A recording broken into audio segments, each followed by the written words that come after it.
Hello mga stories! Welcome back sa isa na namang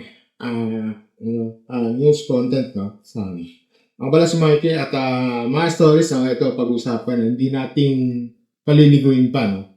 Maganda yung concept pero hindi pa sapat yung execution. Okay? Ganyan kasimple yung take ko sa usapin sa Starista Gallery doon sa Star City. Ito yung located dito sa Pasay City, sa Rojas Boulevard. Katabi ng ng NBC, yung NBC sa Love Radio, DCRH, yung Parkasino. Yung alam mo yung CCP complex, doon, sa likod nun. Kung hindi nyo alam yung Star City nun.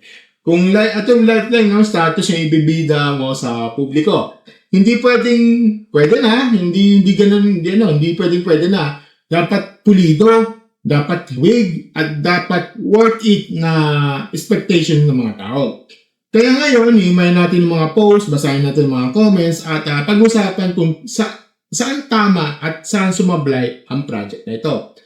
Ngayon, ito, ayon sa post, ng Radar PH, sa page, papakita ko sa inyo yung mga mostly sa mga, yung mga pictures dito, Ibinahagi ni Ballerina Lisa Makuha S. Elizarde na naging karanasan niya bilang unang in-scan para sa Starista Gallery. Sinabi niya, kinailangan niyang tumayo ng sobrang steady habang ini-scan siya mula ulo hanggang paa.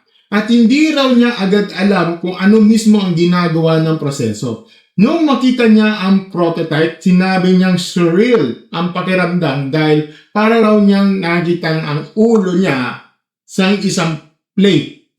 Ang Starista Gallery ay opisyal nagbukas noong June 19 sa loob ng Star City. So, sa loob niya talaga, At tinituring na first of its kind exhibition sa bansa na nagtatampok ng life statues ng mga minamahal ng Filipino personalities. Sa halip na wax, kasi sa wax, fiberglass ang gamit. Yung ginamit dahil sa practical daw, ito sa tropical climate ng Pilipinas. Ayon kay Makuha Elizarde, ang ideya ay nagmula sa asawa niya, si Fred J. Elizarde. Matapos siyang bumisita ng Madam Tussauds sa London at makitang nagsiselfie sila sa mga figures doon. Ang exhibit ang gumagamit ng hand sculpting, 3D printing, at video installations para bigyan buhay ng mga personalidad mula sa entertainment, sports, comedy, fashion, and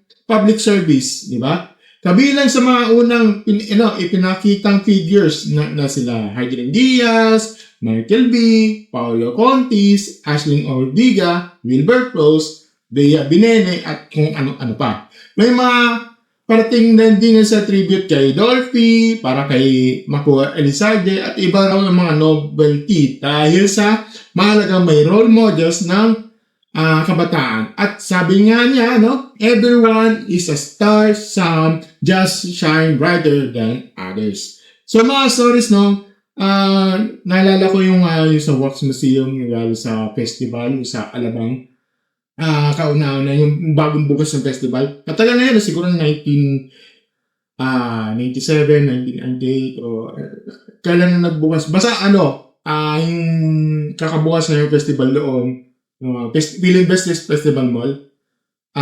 Yun yung doon meron silang parang yung parang Wax Museum, meron sila exclusive sa kanila. Yung parang nagkaroon ng gamit siya wax, ganyan. Ito kasi, fiberglass ang gamit. Talagang pulido talaga. Hindi siya yung parang basta-basta, parang gawa-gawa lang na okay na, ganito, ganyan. Siya talagang, parang kailangan perfect siya sa mga ganitong style. Hindi siya yung parang, yung parang, gawa lang, ganito, ganyan. Hindi siya ganyan, okay? Ngayon, mga stars, basahin natin itong mga comments sa atin. Sabi niya ni Serafina, sabi niya, Teo na Madam Taos Wax Museum. Di naman wax yun, yan, parang fiberglass. Galing kay Jason, no? Ang sumablay lang talaga dito sa akin yung tone and colors. Manood kayo sa YouTube ng mga Koreans, Japanese, Chinese na gumawa ng skin models at napaka-realistic yung mga kulay ng skin. Malang dito para meron din sa, I think meron din. Ito tanungin ko lang kay Mr. Jason, no? Nakapag-try ka na pumunta doon kasi baka sa video kasi, baka sa video o sa YouTube, baka minsan kasi nagbabago kasi yung kulay doon. Mas mainam na puntay mo in person, on site talaga. Para malaman mo kung ano yan. Minsan nagbabago talaga sa video. Huwag natin yun. Okay? Ito galing ito kay hawig naman kay Pops, di lang proportion ng head and body. Okay? Ito ganun, okay yung iba, isa naman kay Jong, no? Okay yung iba napapasmirk ka sa pero okay pa rin, okay? Galing kay Madrid, my high respect for credit initial Elisa de Macuapag. I know it's a beginning of Skyman here in the Philippines. My head AI 3D printing technology. My congratulations. Fernando, sumagpong doon dyan sa Buses School. Hindi nyo alam magkano lang budget ng project na yan. At yung sabi na, yung artist na nasaan yung prosthetic ng shakes natin yung kinuha nila para gumawa. Humid daw yung wax hindi na just sa mga artist. Yung mga artist na talaga wax figures nila. Kung idadahilan yung bakit nila tinatanggap yung ginagawin, naging maganda yung tamang oras na pagkakala nyo. Kaysa pagtawanan ng oras yung pwede mong gawin ng mas maganda. Ngayon mga rin, itong ko dito, no? Mga stories, I think, itong na to, no?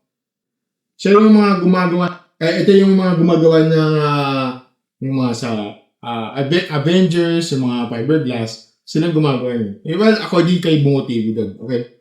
Ano pala, si Jerry Santos pala, Jeffrey Santos to. sorry.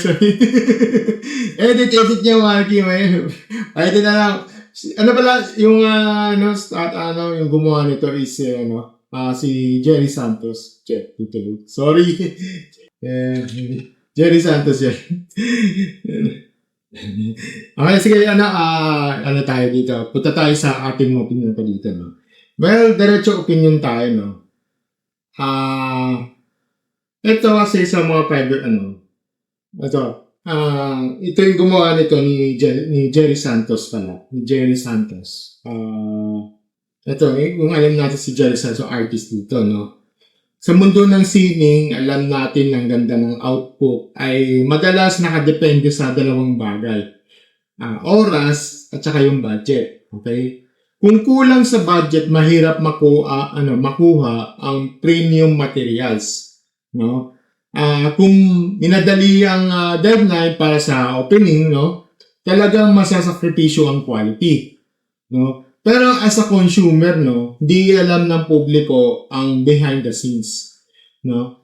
Ang nakikita lang nila ay yung final product na ikukumpara sa Madam Tussauds, no? Makukumpara talaga sa Madam Tussauds. Ang pagkakamali dito sa tingin ko, mga stories, ay yung pag-release ng mga figures na hindi pa 100% hawig. Sa art, lalo sa mukha ng tao, 1 milimetro lang yung mga mali sa ilong, sa mata, ganyan. Ibang tao ang kalalabasan. At yun ang nasa mitya ng mga memes at batikos online. Okay. Ang story sa ganito ay isang magandang hakbang para sa mga Pinoy pride at tourism. Suportahan natin itong sining ni Mr. Jerry Santos, no? Para gawin natin ito sa pamamagitan ng constructive criticism, retouch, repaint, at better quality control. Yun lang ang paraan para hindi masayang yung ganitong kagandang initiative, ng mga inisyatibo, okay? Yun. So, yun lang, anong sa tingin nyo dito, no? Pulito pa o medyo may, parang di siya expectations natin yung nakita natin in reality. Comment down below no, na pag-usapan natin dito sa ating channel, okay? Okay, sa comment section. So, pag-usapan natin at ano bang hinayin nyo doon, okay? Yun lang ang masasabi ko dito about sa, sa news nito. And ako pala si Mikey, no? At ito sa ating channel Microsoft para sa inyo. Dapat bang overhaul? O pwede na, ganyan. Comment down below na lang sa gusto mga ganitong usapin sa ating, dito sa itong mga video na to. Don't forget to like, share, subscribe sa ating channel. Click the notification button sa ating baba. Thank you and have a great night and it's stars. Bye. Pero sige lang. Pero bago tayo mag-end ng video, no? Since na, ginawa yung starista, yung mga celebrity, paano kayo, what for sa mga top, content creators? Like si Kong TV, si Chooks TV, si Awas Doggy, Roseman, nagagawa niya in the second batch. Comment down below sa atin.